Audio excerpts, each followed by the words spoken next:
দর্শক, নোয়াখালী থেকে কুমিল্লার পথে এনসিপির পদযাত্রা। সেই পদযাত্রার সবশেষ খবর জানাতে এই মুহূর্তে সরাসরি যুক্ত হচ্ছেন আমাদের সহকর্মী ধ্রুব ইকরামুল।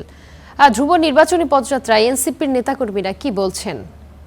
এনসিপির নির্বাচনী পদযাত্রা আজকে সকালে নোয়াখালীতে এনসিপি পথসভা করেছে নোয়াখালী সেনবাগে, যেটি নোয়াখালী ২ আসন। সেখানে এনসিপির পক্ষে লড়ছেন সুলতান মোহাম্মদ জাকারিয়া। তো তার পক্ষে প্রচারণা চালানো হয়েছে। সেনবাগের একটি বাজারে তারা জনসভা করেছেন এবং সেখান থেকে কিন্তু তারা একটি মিছিল করে তারা সেনবাগের বিভিন্ন এলাকায় তারা ঘুরেন এবং এটার নেতৃত্বে ছিলেন দলটির মুখপাত্র এবং নির্বাচন পরিচালনা কমিটির চেয়ারম্যান আসিফ মাহমুদ।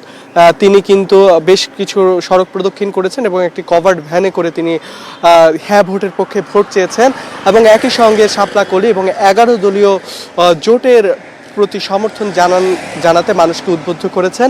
তো কিছুক্ষণ আগে সেনবাগের যে পদযাত্রা সেটি শেষ করে তারা কুমিল্লার পথে রওনা হয়েছেন। সেখানে কুমিল্লায় টাউন হল মাঠে একটি জনসভা হওয়ার কথা রয়েছে সন্ধ্যায়। সেখানে এনসিপি মুখপাত্র আসিফ মাহমুদের নেতৃত্বে এনসিপির অন্যান্য নেতাকর্মী, পাশাপাশি কুমিল্লার যে কয়টি আসনে রয়েছেন এনসিপির সমর্থিত প্রার্থী, বিশেষ করে হাসনাত আবদুল্লাহ রয়েছেন।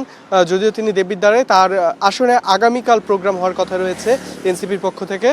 তবে কুমিল্লা শহরে আজকে এনসিপি এবং ১১ দলীয় জোটের পক্ষে এনসিপি আজকে জনসভা করবে এবং ১১ দলীয় জোটের পক্ষে ভোট চাইবে। এবং কিছুক্ষণ আগে আসিফ মাহমুদ যেমনটি বলছিলেন যে ১৭ বছর মানুষ যা দেখেছে, গত ১৭ মাসে একটি দলের মাধ্যমে ঠিক তেমনই একটি ফেসিবাদের উন্মেষ তারা দেখেছে। তো সেই দলকে কখনো কেউ ভোট দিবে না, এমনটি তার দাবি। এবং সুষ্ঠু ভোটের হলে সেখানে ১১ দলীয় জোটের বিজয় নিয়ে তিনি আশাবাদ ব্যক্ত করেছেন আসিফ মাহমুদ।